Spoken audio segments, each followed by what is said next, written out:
I would say about 2 months ago, I did a video on Act 2 just talking about just why it's better than we really think, because Act 2 was getting a lot of flack just because of the things that were transpiring, and I think now where we are in Act 2, people have somewhat come around. But today what we're going to do is try to review the entirety of Act 2, and we're going to give it a rating at the end. I did not do a full review on Act 1, but I did do a why Wano is better than you think in regards to Act 1, or why Act 1 is better than you think. So if you'd like to check that out, the link would be in the description box down below. But for now, we're going to talk about the entirety of Act 2. That is chapter 925 to chapter 955. So that's about 31 chapters. I think for the most part, Act 1 was trying to set up Wano. It was giving us different characters, different motives, and let us know exactly what we were going to be doing in Wano. Act 2 gave us more of that, but it deepened the plot a lot more. Now, without further ado, let's dive right in. Chapter 925 was a great introduction to the act because it gave us a lot of what we were asking for. Hype. People felt like Act 1 had a lot of hype, but people essentially wanted more, based on what Wano was promised to be. If you remember before Wano, it was a lot of talk about how amazing Wano would be, how different wars would happen, that would trump Marineford. Of course, we didn't know exactly what would happen, but a lot of anticipation was built for Wano. Even while we were in Whole Cake, the information coming out was that Wano was going to be one of the best arcs of all time, or at least that's what they were insinuating. So yeah, after the entirety of Act 1 and ending it off with Luffy versus Kaido, yeah, a lot of people expected Act 2 to be amazing, and it started off well. I'm getting information about Moria and everything he was doing with the Blackbeard crew, the death of Absalom, and of course the reveal of King and Queen. Act 2 was off to an amazing start. After spending an entire act in Wano, we were getting information about things going on outside of Wano.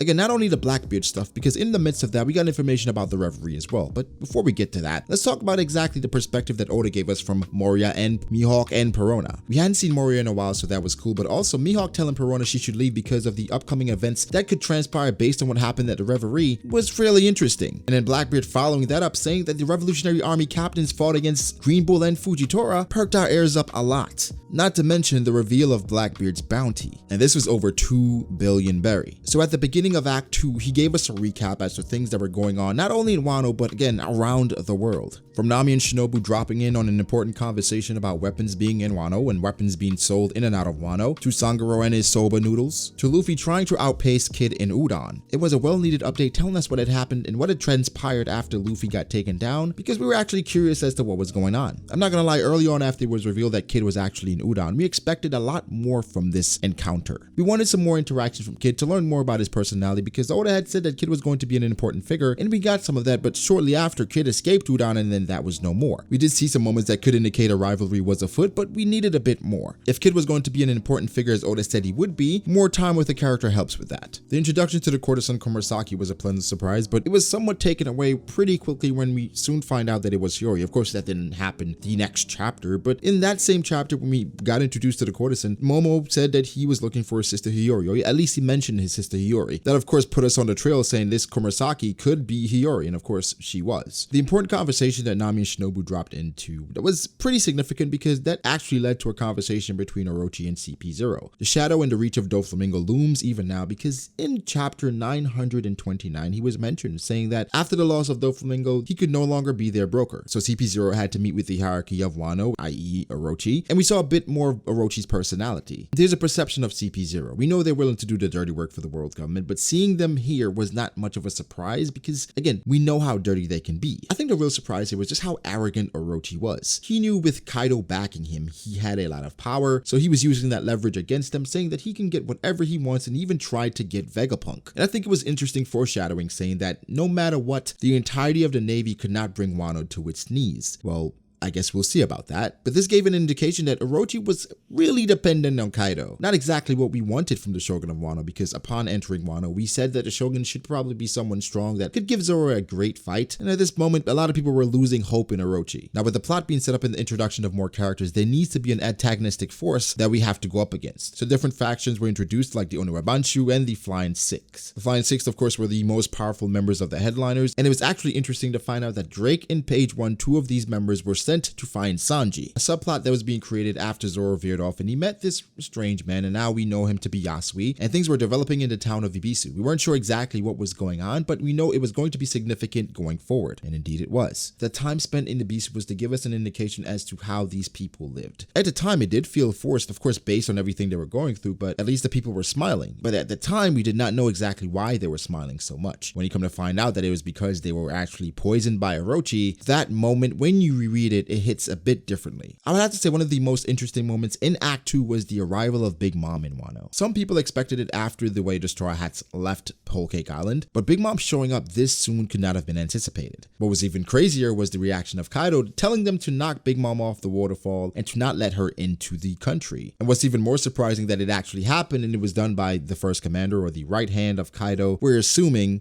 King. This led to countless theories as to what King's strength could be, but I think it was obvious that this was really opportunistic. And I guess to be more specific, it was situational. King has not taken out Big Mom in any other situation, so this was the perfect situation and he capitalized on it, so props for that. But power scaling used in that moment, I don't think that's fair to Big Mom or to King. Another major area of contention was Sanji using the raid suit. A lot of people had issues with this because in chapter 903, Sanji said he would never use the raid suit for power. Now Sanji used the raid suit versus page 1 not only to protect his identity, but to end a fight quickly. Again, this caused a lot of discussion because of the sheer nature of it, but I thought it was needed development because he was doing it, he said, for his friends, and sometimes sacrifice is necessary. Another surprising moment was the fact that after Big Mom was pushed off the waterfall, she lost her memory. This led to a lot of criticism because people were somewhat tired of the Big Mom not knowing who she is and not being at full strength that we saw on Whole Cake Island. In hindsight, I think it was handled well, but a lot of people, again, were not looking forward to this moment because they wanted to know exactly who Big Mom is and to learn more about Big Mom not being, I guess, under the influence of not only her hunger pangs, but now amnesia. I think learning more about Orochi was good as well, in which we found out exactly how he reacts to things and how just laughing at him would take things to another level. There's also the weird relationship of Kiyoshiro and Komurasaki, in which, of course, Kiyoshiro, now that we know, he let Komurasaki get away. So as far as the relationship there, we still don't know exactly what's going on with that. In regards to the recent chapter, there's some suspicion of a traitor, and a lot of people was blaming Hiyori. But I'm thinking, why would Hiyori send people to capture Hiyori? Then again, this could be all a trap. At this point, we know Hiyori wants to take down Orochi, so why not do it herself? She actually said she wanted to do it herself, so why not lure herself out? Why not tell Orochi what's going on? So in a way, she probably is in communication with Kiyoshiro and is trying to lure Orochi to where she is. Now, more than likely, things aren't going to go exactly how she plans, but it's an interesting thought. A huge part of Act 2 was everything that transpired in Udon, and a lot of people somehow wasn't a fan of this because of how things played out. Personally, I enjoyed the anticipation over time because I expected Luffy to somehow grow into prison because he was being restricted, of course, to Devil Fruit and actual Haki as well. Find out that Sea Stone actually affects that, which was weird. But coming across different characters such as Caribou and now known Kawamatsu was in the cage and Old Man Hio, it created a perfect situation for Luffy to grow. I'm not gonna say in Old Man Hio knowing Ryo is convenient, which is the advanced application of Haki. I know, guys, that's just what it's called in Wano, but when I say Ryo, I'm referring to the advanced application, so I don't have to say every time the advanced application. Old Man Hio knowing a technique that Luffy should learn that could scar Kaido or hurt Kaido, I don't think this is necessarily a bad thing. Things like this have to happen for a story to progress, but you never want it to be obvious. I don't think it's that bad, but people were complaining about it. I think also in Act 2, a lot of people, they're expecting a lot from Zoro because Wano is supposed to be Zoro's time, Zoro's moment to shine, which he's been shining the entire story. But people wanted Zoro to ascend somewhat, to learn more about his character, his backstory. Of course, we got some information in regards to how he grew up, but where exactly is he from? We didn't exactly get that yet, but we got some interactions that were interesting. He saved Hiyori from Kamazona Manslayer, and come to find out Kamazona Manslayer, before we get to that, it was interesting saving Komurasaki because now we know he has an amazing relationship with Momo because he sees, personally, I think he sees a bit of himself in Momo being, the lineage of Wano and just a young swordsman. Him saving Momo's big sister, I think it makes a lot of sense. I think it was also interesting to realize here is that, Yasui and everything he did saved the plan. Even though Law said that they were messing everything up by not listening to him, Yasui had to step in and he saved everything from going awry. Again, Orochi did not exactly play into his hands like he expected because Orochi did not release all of those prisoners just because Yasui said it wasn't true, but it started to make Orochi's men question things. I think that's the first sign of defeat if you start to question yourself. This is in real life, but in One Piece really said that, having no doubt that is true power. And for Orochi and his side, that was the beginning of the end. Because Yasui's death motivated more people than anything. Of course, Sanji was upset at Orochi because he was using food to poison people, but also Zoro was upset because, again, he spent some time with Otoko, spent some time with Hiyori, spent some time with Yasu, and of course, Otoki and Hiyori, they were very upset. So inherently, Zoro is going to want to make Orochi pay for his actions. The guard dog of Orochi is there to protect him, Kiyoshiro, and again, we have to wait and see exactly where his allegiance lies. Yasu as a character wasn't bad. I think when you go back and you do some more reads, you appreciate his character a bit more, but overall, his death didn't do much for me. me, but I understand the purpose of it. Like, this had to be done to progress not only the plot, but to give the Alliance a reason to fight. It's like a reset button for the Alliance, because everything had been bumbled and fumbled up to this point. So giving them somewhat of a reset button to prepare for the next act or the next move was definitely essential, because things were looking rocky. I guess another qualm in Act 2 was the fact that Robin was not as prominent as we expected her to be. Of course, she was trying to spy on Orochi, and she found out a bunch of stuff. We don't exactly know all of it yet, but Robin, I want her to be more ingrained and entrenched into the story in which we see more of her, because she has been somewhat of a background character ever since her own arc, if you want to call it that, in Islabe. She hasn't played much of a role until, I guess, in Dressrosa, which she had to be saved by Usopp. I would like to see more from Robin. Back to Kamazo the Manslayer, we actually find out in Act 2 that Kamazo the Manslayer was actually Killer. There were some assertions that Kamazo could be Killer, but not that many, so it was a huge shock and surprise. And also the power scaling things were kind of out of whack, because people expected Killer to be a formidable opponent, but he was defeated somewhat easily by Zoro. But again, you have to go back to the fact that he was a crackhead at that point. And it's also confusing exactly how or where he is of things, because he was speaking to Zoro talking about serving Orochi, and then when Kid was talking to him, he wasn't paying attention, but then at the end of it, he followed Kid. So I'm not sure exactly where Killer's head is or where Kamazo's head is, actually Killer's head is, but it's hard to power scale based off that. Someone that I haven't mentioned this entire time is Queen, and Queen's character throughout the entirety of Udon. Now, Queen, when we first got introduced to him, he was fairly interesting. He was supposed to be the one torturing them along with King, but the more we found out about Queen, the more we liked him, because one core attribute of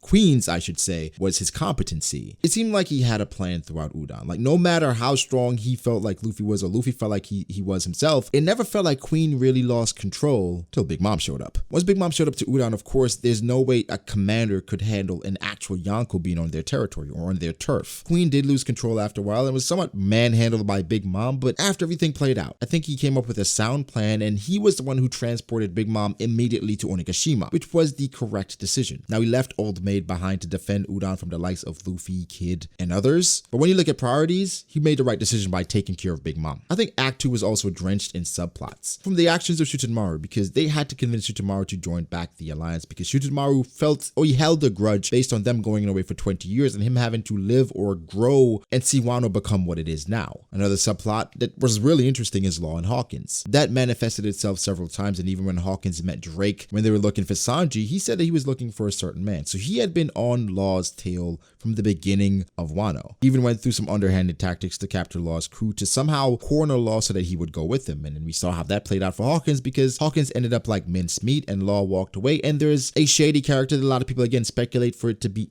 Drake, because we're not sure his entire motive. The chapter before that, Hawkins even asked Drake, hey, what's going on with you? You're acting a bit weird. And Drake just brushed it off saying, oh, everything's okay, everything's fine, don't worry about it. So it's a bit weird, but it makes sense for it to be Drake. Drake, again, he did seek out Kaido. We're not sure exactly what his motive is. We have to wait and see. I wanted the role that Caribou's going to play as well, because Caribou, he seemingly helping the Alliance and Luffy, kind of gauged him and said that he seems to have turned over a new leaf, but we're not exactly sure about Caribou, because a couple arcs ago, he was trying to steal a princess. But I guess we'll see, because we do need the weapons to be transported. I don't know if they could transport all the weapons in Caribou, but he was trying to suck up a huge mermaid princess, and she was going to fit in his bottomless pit of a stomach, so maybe that's what he's used for. To wrap up Act 2, a lot of great things happened. Luffy showed his leadership in Udon by winning over the will of the prisoners there, by showing that he's willing to do anything to lead them to victory. Kid left, saying that he would never ally again after being betrayed by Hawkins and Apu, specifically Apu. Shutamaru officially joined the Alliance, while Law seemingly left the Alliance, and an alliance was actually created between Big Mom and Kaido, which we somewhat expected, because that was the only way for it to work out, unless it would be a full-blown fight between two Yonko. And again, we got some clashes that was cool, but it wasn't exactly fulfilling all of our desires, because for us, the fans of One Piece, there's never been two top tiers of that level fighting in their primes. We saw Whitebeard and Marineford, but that was not nearly enough. We want two full-powered Yonko fighting, and I don't think we're ever going to get that at this point. Maybe we get a Blackbeard and Luffy fight at the end, but I don't think we're ever going to see two Yonko like Big Mom and Kaido fight to the end, because one, it would take too much time, it would cause too much destruction, and the logistics of that would be a shit show. And so because of that, Big Mom and Kaido actually came to an agreement that, hey, we're going to try to take over the world together. After that, we can have our death match. A surprisingly predictable alliance because, again, that's the only way these things could work, because then it would take away from the alliance that we have. I'm talking about the Straw Hats,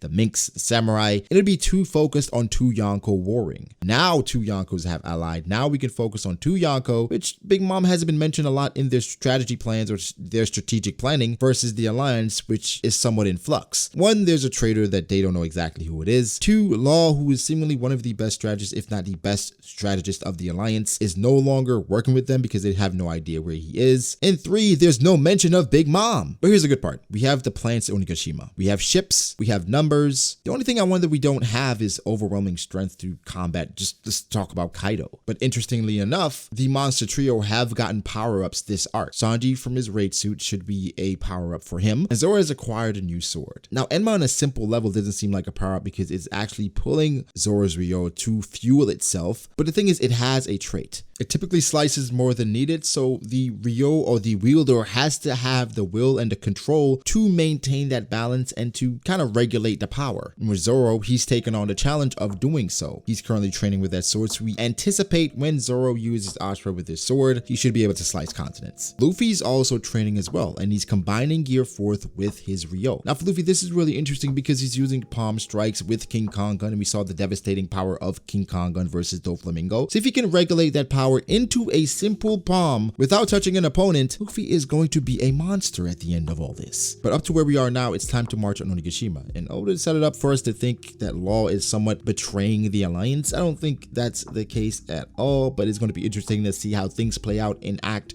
3. But yeah, that's about it. I think overall Act 2 was a 8 out of 10. I think it was a great start, of course, with the Blackbeard stuff and the Moria stuff, but it had some slow moments in between there in which we thought things would manifest, like the bathhouse scene in which we thought we'd have Sanji versus X-Drake and Hawkins didn't materialize. We thought we'd see a full page 1 versus Sanji fight, didn't materialize. We thought we definitely would see a Law versus Hawkins matchup, didn't materialize. I guess that's the main thing in which a lot of things were not shown because the anticipation is building. Even the Big Mom versus Kaido, we didn't see a lot of that. We saw one clash where like one outcome because we didn't see an actual clash. We just heard about it and a lot of people, they were saying how amazing it was. We didn't see a lot of interesting things that we want to see, but I think we got a lot of the information that we needed. So I think my final grade for Act 2 is a 7.5 out of 10. A lot of highs, but I think a lot of lows because we got a lot of things, but I don't think they delivered as they should have based on how interesting they were. So yeah, Act 2, very good. I can't wait for Act